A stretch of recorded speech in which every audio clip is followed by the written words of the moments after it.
Pacientët që kanë nevojë për ekzaminimin me ECT tash një muaj nuk mund ta marrin këtë shërbim në Spitalin e Përgjithshëm të Pejës. Për shkak të një defekti me gyp, është jashtë funksionit aparati i tomografisë kompjuterizuar, kanë konfirmuar nga ky institucion.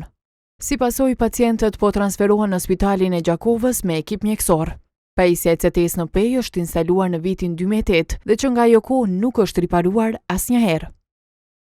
Aparati i tomografisë kompjuterizuar në Spitalin e Përgjithshëm në Pejë aktualisht është jashtë funksionit për shkak të konsumimit të gypit të rrezatimit, i cili është material shpenzues dhe nuk është pjesë që riparohet, por vetëm zëvendësohet.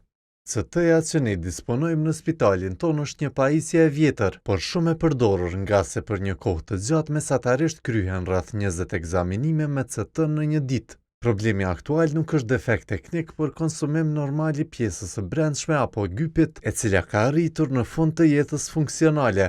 Në ditët në vijim presim që SHSKUK-ja të sigurojë gypin e ri në mënyrë që ta rikthejmë pajisjen. Sipas drejtuesve të këtij spitali, në Gjakovë dërgohen vetëm rastet urgjente dhe ato të domosdoshme.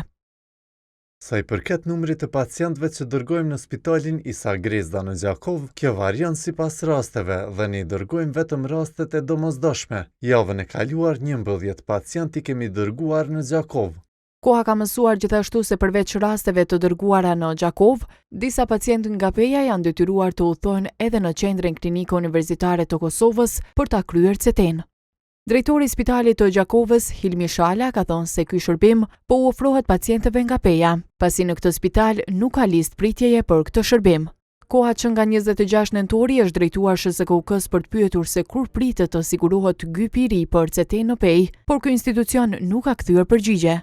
Probleme së fundi ka pasur edhe me aparatin CT në klinikën e pediatrisë në ÇKUK, por ai tashmë është kthyer në funksion.